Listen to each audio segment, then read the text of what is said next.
Hey guys, what's up? It's Lainey and today I am doing the books and makeup tag. This tag was created by Sarah from Sarah without an H. I have sort of done this video already before as a collab over on Connor from Connor O'Brien's channel, so you guys can check that out.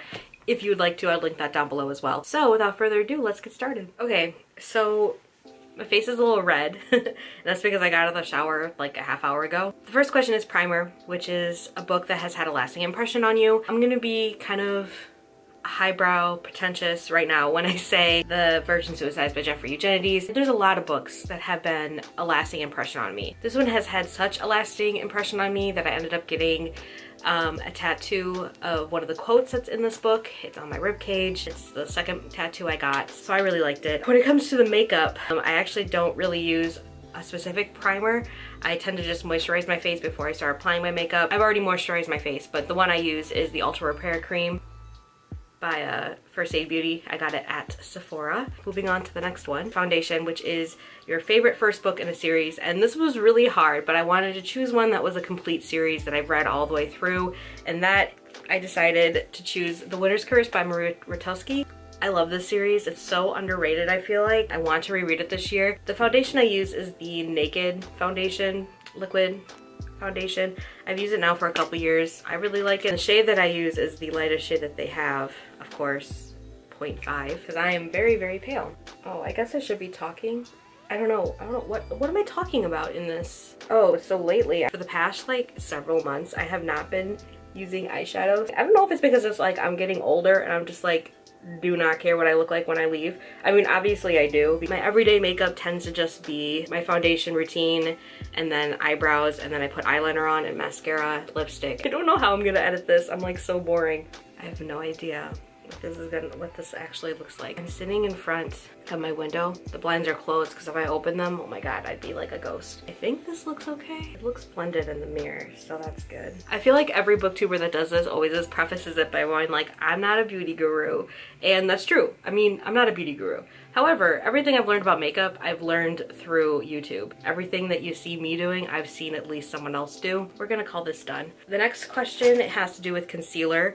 The concealer I'm using is the NYX HD Photogenic Concealer. I really like it. It's very cheap. And while I do have like a lot of like higher end products that I get at Sephora, I'm down with using regular stuff too, I guess. Oh, and the reason why I switched to this was because Riley told me that it works the same way as the Naked Concealer does, and I used to use the Naked Concealer. I don't see a difference between the NYX and the Naked Concealer if you're looking for something a little bit cheaper. A character you wish you could get rid of. So I would have said Trish Pryor from Divergent, but I mean, that's kind of taken care of. I decided to use another character that is in a book, but I haven't read the book, but I've watched the TV series. And that's gonna be from Game of Thrones. The one that I want to erase is Jon Snow. I haven't liked him since about season 5 maybe. He's so annoying. I think it's like the hero complex in him that really annoys me. I still look so white. Oh Jesus. The next thing that's on the list is powder. Maybelline Dream Powder. Dream Wonder. The book question for this one is your favorite last book in a series? Ruin and Rising by Leigh Bardugo. I just totally remember my entire experience of reading this book for the first time. I read it back in like 2015, I think. And I loved it. I loved the ending, and I know the ending is like either you love it or you hate it, and I'm one of those people that absolutely loved the ending. It just made sense. It was exactly how I expected it to end. At least I can say I successfully disappeared the redness. That was when I got out of the shower. There's no contouring question, so I'm just gonna real quick do my contouring. I don't go extra with my contouring. I pretty much just do like what they basically tell you to do, which is like crown the face, so in like a 3. So that's what I do. And since I am so white, I don't like to do a lot of contouring or else it's gonna be like a bunch of dirt on my face. It's from the Sephora brand. They just told me to get it and I was just like, okay, I'll get that. Question number 5 is a book you think that everybody should read. So I'm picking The Hate U Give by Angie Thomas, which I just read. For my brows, I'm using Anastasia's Brow Wiz medium brown, because even though I'm a redhead, my eyebrows are brown. I also don't go extra with my eyebrows either. I basically just fill in the front end, because that's the reason why I like started to do my eyebrows, because in pictures that I used to take in college, it looked very sparse towards the front of my eye. Look how fucked up that looks. Super hairy, not so hairy. Oh yeah, so The Hate You Give. I mean, if you don't know, it's obviously about Black Lives Matter. I think everybody should read it. But it's one of those books that I think is universal. Kind of like how, like all those books that we used to read in high school, all the classics. I think, honestly, The Hate You Give is gonna be like one of those. In like 50 years, people will be reading The Hate You Give in classrooms. I mean, I know they are already, but it's like one of those like super required reading ones. Like how everybody read The Great Gatsby in high school. Everybody's gonna be reading this book. Put some brow gel over it. Also from Anastasia. This is just a sampler that I'm still using. Next is eyeshadow. This is gonna take me forever. I'm going to be using the Modern Renaissance palette from Anastasia Beverly Hills. This is like my favorite palette. Up until here, I used a lot of Urban Decay's Naked palettes. That's all I have. I decided to splurge a little and get these beautiful colors. And a lot of them scare me. I stick with the nudes and the browns and the bronzes, but like this one was like making me go out of my comfort zone and using the cranberries in this palette. I'm actually going to do a cranberry look because why not? First I'm gonna prime it, and I use the Urban Decay primer potion. Always have.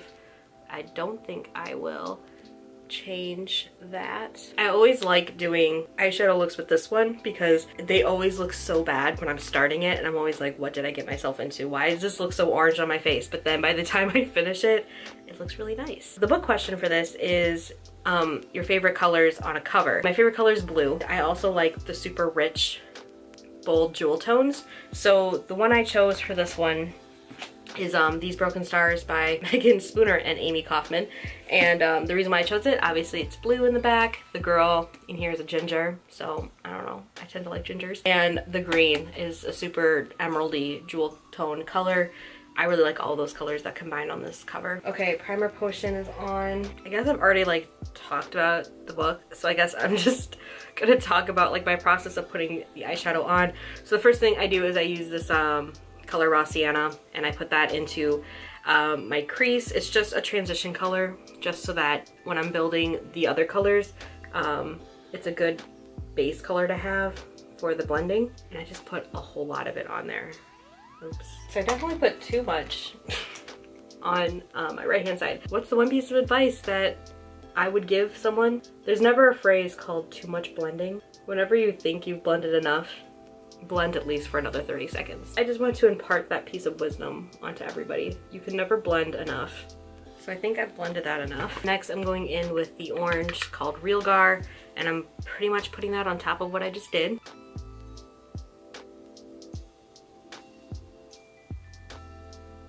The next thing is to blend all of that out. So it's around this part of the stage where I'm like, what did I just do to my face?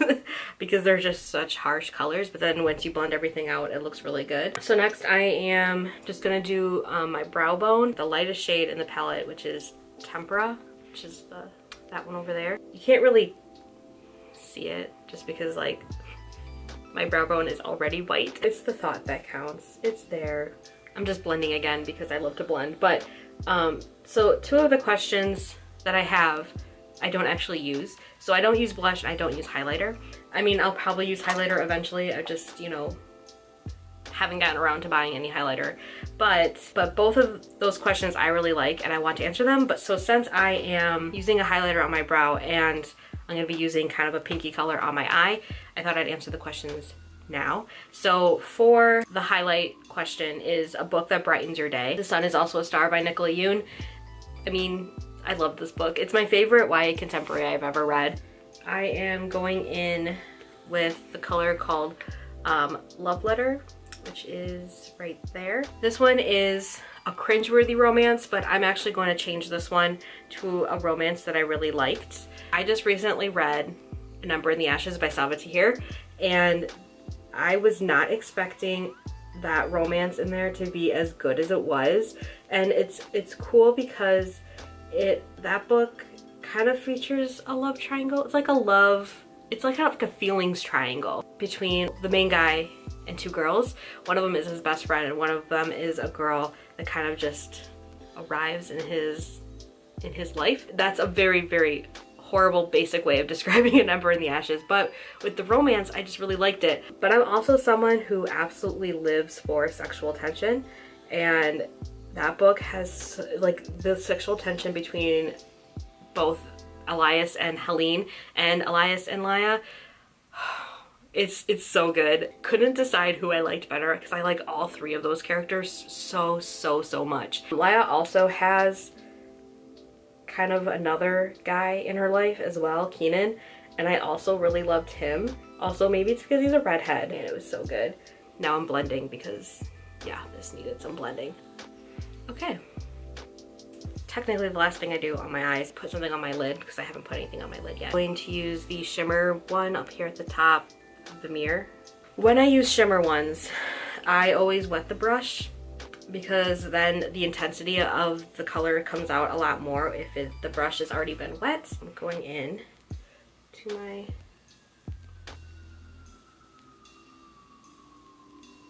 That is done, but I need to go back over because that color always kind of messes up my crease.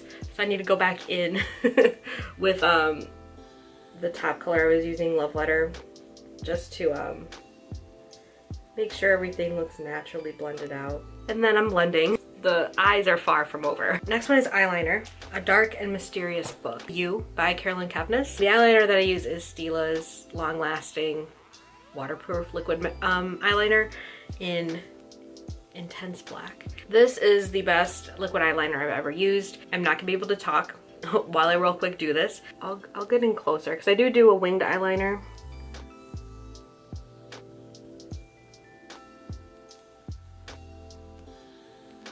Okay, so that's one side. 100% will not be able to recreate it on the other side. That's as good as it's gonna get. Next one's mascara, and that is a long book. I'm choosing a recent read of mine, and that is going to be Harry Potter and the Order of the Phoenix. Right now, I am using Lancome's Hypnose mascara. It's all right. It's not my favorite of Lancome's. My favorite of Lancome's is actually Defensel's. Like, this one I'll swear by. This one's really good. I like to try new mascaras all the time, but I'm gonna use this one anyway. This one's like okay, like it still like makes my eyelashes look long and thick. Harry Potter, Order of the Phoenix. This is the first time I've reread it since I was 11. Over the years since I read it, the Harry Potter fandom always like makes fun of this book being like, I don't know, it's the angsty Harry book. People just like generally don't like it compared to some of the other books in the series. So I went into this book rereading it being like, okay, so like what, because I don't really remember a lot of like the feeling aspect. Like I know, like obviously I've seen the movie several times, but like that's like kind of what I was thinking of, like awkward teenager crushes when I went into this book. But when I reread it, like that is not what I got out of this book at all. Like what I got out of this book was Harry going through PTSD of seeing Cedric get killed in front of him. He was almost killed by Voldemort. So if he's gonna have some teenager moments, Harry is like 100% allowed to have those kind of moments. The 5th book is my favorite in the series. I haven't finished the 6th one yet, and I haven't read the 7th one ever, but I still don't think that's gonna change because I connected with Harry so much in this book, the 5th book, when I reread it. He's like my favorite Harry in this book. You know, he's going through something very traumatic, and then at the end of this book, the last person that he feels like is part of his actual family is taken away from him as well. All his mood swings, all of his anger is totally warranted. I get really defensive now about Order of the Phoenix Harry because that's my favorite Harry. I just feel so bad for him. He's going through so much. He's getting told like that he's lying. He's getting told that Voldemort is not back even though he is, and no one believes him, and that's like the worst feeling. He's up against so much in this 5th book. I've always loved movie Harry. I mean, obviously, who doesn't love movie Harry? But the first 4 books of when I was rereading it, Harry really annoyed me. I didn't really like him as a character, but this book completely changed it for me.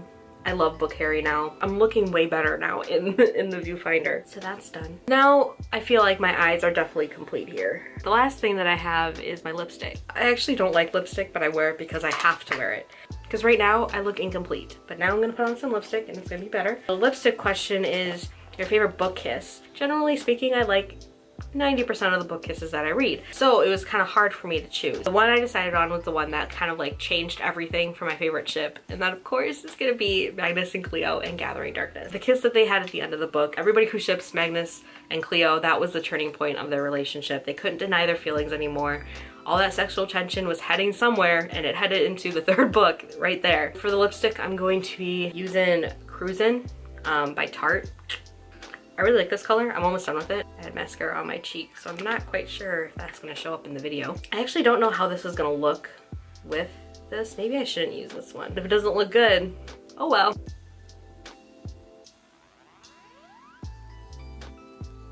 I don't think this looks good with this look. I've gone to the past of no return, so we're just gonna commit. So that is it for the books and makeup tag. I hope you guys enjoyed this video. I know it probably got a little long. My name is Lainey. I make videos every Monday and Friday on books and writing, and I hope you guys all have a really great day. Bye.